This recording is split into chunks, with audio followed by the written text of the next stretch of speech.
నగేష్ గారు డిబేట్లో జాయిన్ అవుతున్నారు. అలాగే బీజేపీ సీనియర్ నాయకులు రఘునాథ్ బాబు గారు టొబాకో బోర్డ్ చైర్మన్గా గతంలో వారు పనిచేస్తున్నారు. షేక్ బాజీ గారు కాంగ్రెస్ పార్టీ సీనియర్ నాయకులు, డాక్టర్ సుధాకర్ గారు ఆమ్ ఆద్మీ పార్టీ సీనియర్ నాయకులు, వారు కూడా ఇవాళ నాతో డిబేట్లో అందుబాటులోకి వచ్చారు. రైట్, ముందుగా సుధాకర్ గారు మీతో మొదలు పెడతా. అంటే ఇంత మార్పు దేశంలో బహుశా ఏ రాజకీయ పార్టీ కూడా, ఏ రాజకీయ నాయకుడు కూడా సాధించుండడు.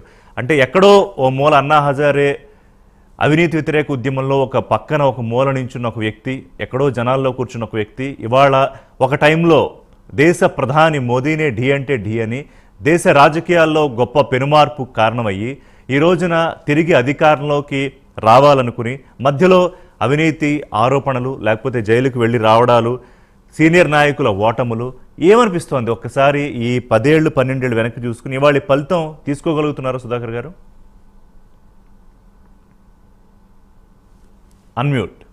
మ్యూట్లో ఉన్నారు.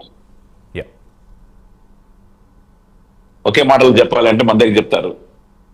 అంటే మా మాటలు మంచి వాళ్ళకి పరిస్థితిలాగా ఎదురవుతాయని చెప్పి. ఎందుకంటే కేజ్రీవాల్ గారు ఎప్పుడు అధికారంలో రావాలని అనుకోలే. జస్ట్ స్టార్టింగ్ లో నేను కాబట్టి కొంచెం ఇంట్రడక్షన్ చేస్తాం. చెప్పండి. 2000లో నన్ను ఉద్యోగం మానేసేసి 10 సంవత్సరాల పాటు రోడ్ల వెంట తిరిగాడు. ఢిల్లీలో స్లమ్ ఏరియాస్ తిరగడం, అక్కడ ఉన్న ప్రాబ్లమ్స్. ఎందుకంటే అక్కడ బయటికి డైలీ ఈ రోజు కూడా రోజుకు ఒక 5,000 మంది అక్కడ బతకడానికి వస్తుంటారు. బతకడానికి, తిరగడానికి కాదు. అది ఇప్పటికీ డైలీ పెరుగుతూ ఉంటుంది.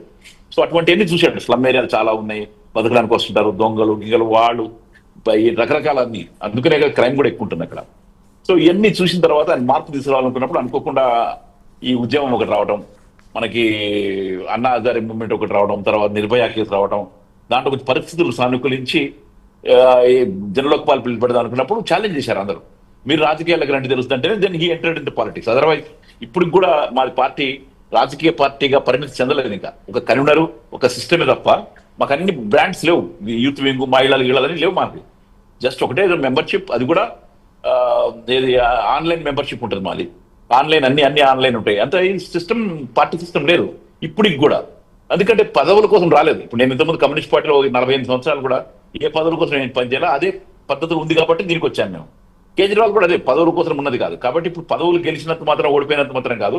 మేము అనుకున్నది ఏంటంటే, ఆయన అనుకున్నది కానీ ప్రజలకి చెందాల్సిన పన్నులన్నీ బయటకు వెళ్ళిపోతున్నాయి. మన దగ్గర చాలా వనరులు ఉన్నాయి, గనులు ఉన్నాయి, మైండ్స్ ఉన్నాయి, ప్రజలు ఉన్నారు, ఎడ్యుకేటెడ్ ఉన్నారు.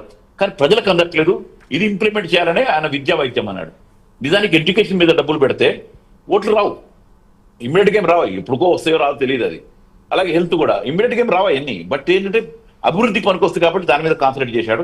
ఈ రాష్ట్రంలో ఎవరు ఇవ్వలేనంత బడ్జెట్ ఎడ్యుకేషన్ పెట్టాడు, మెడికల్ పెట్టారు ఆయన. ఇక్కడ ఓట్లు వస్తాయని కాదు. అలాగే రెంట్కున్న వాళ్ళు కూడా కరెంట్ ఫ్రీ అన్నాడు, వాళ్ళ దగ్గర నుంచి ఓట్లు రావు. మంచినీడు కూడా వాళ్ళకి ఫ్రీ అన్నాడు, వాళ్ళ దగ్గర నుంచి ఓట్లు రావు. సో ఇట్లాంటి సమస్యల కోసం ప్రయత్నం. గవర్నెన్స్ లో ఒక కీలక మార్పులు తీసుకొచ్చి కేవలం డైరెక్ట్ బెనిఫిట్ ట్రాన్స్ఫర్ తో డబ్బులు వేయడమే కాదు, గవర్నెన్స్ లో కూడా కీలక మార్పులు తీసుకొచ్చిన కేజ్రీవాల్ ని ఎందుకు ఈసారి ప్రజలు వద్దనుకున్నారు? అది యాంటీ ఇన్కంబెన్సీయా, లేకపోతే అవినీతి మరకలు అంటుకోవడమా, లేకపోతే అహంకారం అని చెప్పి పొద్దు నుంచి విశ్లేషణ? అహంకారం కాదు కానీ చేసిన పనులు చెప్పుకోలేకపోవడమే. ఎందుకంటే మొన్న మీరు ఆయన స్పీచ్లను చూడండి, 2 minutes 5 minutes 3 minutes కానీ దాటవు. ఆయన మొన్న ఏమన్నాడు, అంతకుముందు 2015లో యమున గురించి మాట్లాడాడు, రోడ్ల గురించి మాట్లాడాడు, వాటర్ గురించి మాట్లాడాడు. 2015లో కూడా 2020లో కూడా మాట్లాడి నాకు ఓట్లు వేయట్లేదు అన్నాడు. మొన్న కూడా మళ్ళీ అదే చెప్పాడు. మళ్ళీ నేను చేయలేకపోయాను, మళ్ళీ నాకు ఓట్లు వేయండి అన్నాడు. ఎందుకు చేయలేదని కూడా చెప్పలేదు ఆయన. ఆయన ఏమనుకుంటాడు, నేను నిజాయితీగా ఉన్నాను, నేను కరప్షన్ కాదు, ప్రజలు అర్థం చేసుకుంటారు అనుకుంటాడు. కానీ ఈ సొసైటీ అందరూ అర్థం చేసుకోలేదు. గోబల్స్ ప్రచారాలు ఎక్కువ. ఈయన డబ్బులు తినేశాడు, శీష్ మహల్ లో ఉన్నాడు, 100 కోట్లు అని చెప్పన్నారు. శీష్ మహల్ లో లక్షలు ఖరీదు చేసే టీవీలు, సోఫాలు, స్పాలు ఇవన్నీ ఉన్నాయని వచ్చాయి కదా. అన్ని కలిపి దాదాపు 30-40 కోట్ల రూపాయలు వర్తుంది మొత్తం ఆ బిల్డింగ్ లోపల. ఎగ్జాక్ట్లీ చెప్తాను చూడండి. అందుకనే కదా సౌరభ్ భరద్వాజ్ ఆయన కలిసి వాళ్ళు ఏదో వీడియో పెట్టారు. ఈయన వీడియో చేయలేదు. నేను వీడియో చేసినా కానీ బాగుండదు, బాగా లేకుండా చేయొచ్చు. అందుకనే మీడియా తీసుకెళ్ళాడు ఆయన. ఒక 40 మంది 50 మంది మీడియాని తీసుకెళ్తే పోలీసులు ఆపేశారు కదా. ఎందుకు చూపించేసి అయిపోయింది కదా. లోపల శీష్ మహల్ ఏమో తెలిసిపోయేది కదా. ఆయనైతే అప్పుడు ఉండటం లేదు, ఖాళీగానే ఉండింది. ఆ తాళం వేసున్న దాన్ని తాళాలు తీయండి, నేను మీడియాకి పెడతాను అన్నాడు. ఒప్పుకోలేదు కదా. నగేష్ గారు, సుధాకర్ గారు ఒక నిమిషం. నగేష్ గారు, ఇప్పుడు సుధాకర్ గారు చెప్పిన దాంట్లో ఏంటంటే చేసిన మంచిని చెప్పుకోలేకపోవడం, అలాగే ఆయన ఓపెనింగ్ రిమార్క్స్ కామెంట్స్లో ఏంటంటే మంచి వాళ్ళకి ఇదే గతి పట్టుతుందని పెద్దలు ఎప్పుడో చెప్పేవారు కదా అన్నట్టుగా మొదలుపెట్టారు. అంటే